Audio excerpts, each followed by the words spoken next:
Hello everybody, my name is Hannah and this is Pepper and Pine, and I have a really quick and easy peg doll tutorial to share with you today. I'm just showing you some of the supplies that we're going to use for this project. We have 4 mini bunting babies, as well as some lyra paint and some felt, which is all available at A Child's Dream. I'm also going to be dipping into my scrapbook stash in a minute, and I'm going to show you how I'm going to transform these little peg dolls so that they're a little bit more festive. I'm going to paint each one so that it kind of resembles the season, and so the green one is for the spring, blue is for winter, orange is for fall, and the yellow one is for summer. We're also going to put some designs on these to really accentuate that they're for that season. But first, I want to add some of my Heidi Swapp Color Shine as well as my Perfect Pearls. I've got them in gold and in silver, and this just adds shimmer to the paint. It's really beautiful and it's a really nice detail. So while those are drying, I'm going to dip into my scrap stash of wool felt so that we can make little bonnets for each of these little babies.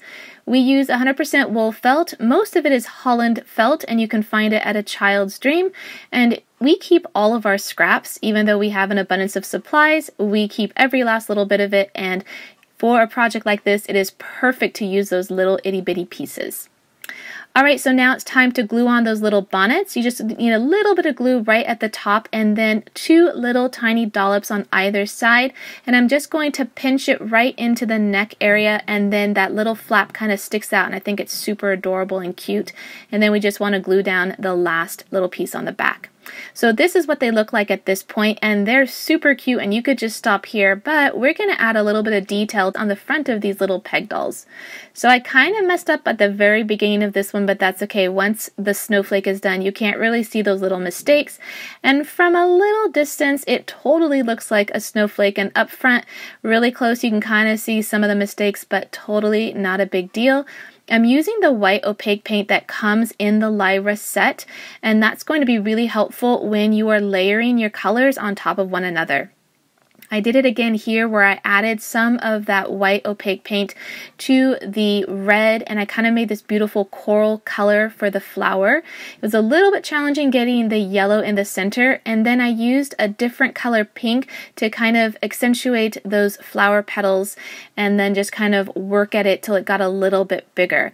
So this paint was quite thick on the front of this one, and I kind of needed that so that none of the green would show through. So these paints are kind of translucent if you just do one coat, and they're definitely opaque if you go a little bit thicker or you add more coats. So I was making a leaf here, but it was a little bit too watery and runny, and I'm going to come back in after I finish the sun on that last one. And for this leaf one, I added a little bit of black details to try to give it like those veins in the little leaf. So this is what they look like when they're all done. They are super cute and adorable and charming and really fast to make. I think this whole project took me less than 20 minutes.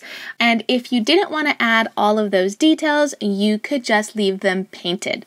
So if you want to see some of the other projects we're doing in our homeschool, I've left a couple of videos and playlists here for you. And if you want to see what we're up to on a daily basis, you can find me on Instagram at Pepper and Pine.